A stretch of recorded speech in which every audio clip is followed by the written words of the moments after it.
Home minister साहब का एहतराम अपनी जगह, उन्होंने जो कहा वो अपनी जगह, लेकिन कम्युनिटी के बीच में जाके कम्युनिटी से इंशाल्लाह बातचीत की जाएगी। अगर कम्युनिटी चाहेगी कि ये काफी है उनके लिए तो हमारा कोई एतराज नहीं। अगर कम्युनिटी चाहेगी कि इस लड़ाई को मजीद लड़ना है तो हमें तब भी कोई एतराज नहीं। हम कम्युनिटी के भी साथ हैं, लेकिन गवर्नमेंट का जो स्टैंड है वो हमने आपके सामने रखा। इसकी लीगल पोजीशन जो मोटे मोटे तौर पे हमने आपके सामने रखी वो लीगल एंड पॉलिटिकल अंडरस्टैंडिंग वो ये है कि इसके अंदर जो हमारा नेशनल लेवल का है वो भी किसी तरह से सिक्योर होना चाहिए। गवर्नमेंट से रिक्वेस्ट करते हैं, होम मिनिस्टर साहब से अपील करते हैं कि वो इसमें ध्यान रखें कि नेशनल लेवल पे भी हमारे कोटे का ध्यान हो। स्टेट लेवल पे भी क्या ये कोटा परमानेंट होगा या नेशनल सिर्फ सुप्रीम कोर्ट के अंदर इलेक्शन के बाद एक सिंपल एप्लीकेशन मूव हुई तो कहीं वो जो दीवार है बीच में वो गिर तो नहीं जाएगी। ये कुछ एक सवाल है। Thank you very much. मेरा एक सवाल रहेगा। उनके शुक्रिया से मैं आपके जरिए से आवाम तक ये गुजारिशात रखना चाहता हूं कि गुजर बकरवाल ज्वाइंट एक्शन कमेटी ने आप बैनर के ऊपर 2-3 डिमांड्स जो है और सरफरिस्त जो डिमांड है कि शेड्यूल ट्राइब के अंदर गैर शेड्यूल ट्राइब को दाखिल ना किया जाए, नंबर 1। जिनी शर्मा कमीशन की जो रिपोर्ट्स हैं उनको रोल बैक किया जाए कमीशन को, और तीसरे नंबर पे एक ऑथेंटिक सर्वे ऑफ नोमैड्स और फॉरेस्ट राइट एक्ट की प्रॉपर इंप्लीमेंटेशन। तो ये 3 मसाइल थे जिनकी वजह से हमने पैदल मार्च शुरू किया, जो हाजी साहब ने आपको बताया।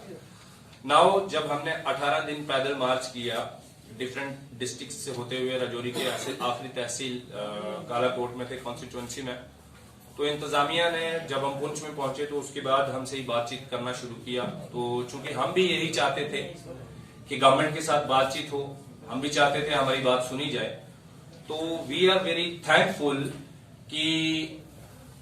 मच थैंकफुल कि जनाब होम मिनिस्टर साहब ने और गवर्नमेंट की जितनी एजेंसीज हैं और जम्मू व कश्मीर स्टेट की एडमिनिस्ट्रेशन है, उन्होंने अपना रोल अदा करते हुए होम मिनिस्टर साहब के साथ मुलाकात करीब 2 दिन पहले तय की, जिसमें हमारी ज्वाइंट एक्शन कमेटी का एक डेलीगेशन दिल्ली गया और उनसे बातचीत जो हुई वहां पे 3 इकसाम की बात हुई। सबसे पहले हमारे लोगों ने ये कहा, जो डेपुटेशन था, कि हमारे खदशात क्या है, हमारे मसाइल क्या है, और दूसरे फेज में उन्होंने बहुत पहले हमें सुना, हमारे डेलीगेशन को, और दूसरे नंबर पे उन्होंने कहा कि वो गवर्नमेंट क्या चाहती है, और तीसरे नंबर पे हमारी लोगों की तरफ से भी उसमें आर्ग्यूमेंट आया, और फाइनली जो तय हुआ वो ये है।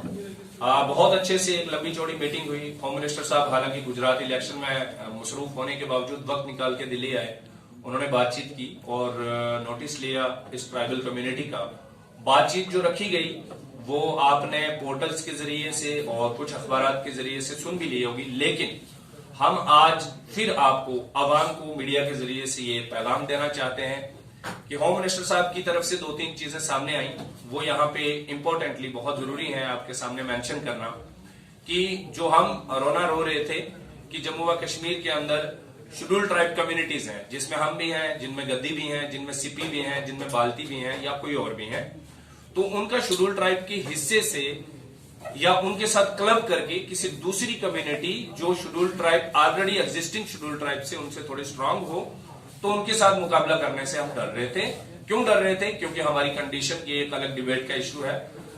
तो अब होम मिनिस्टर साहब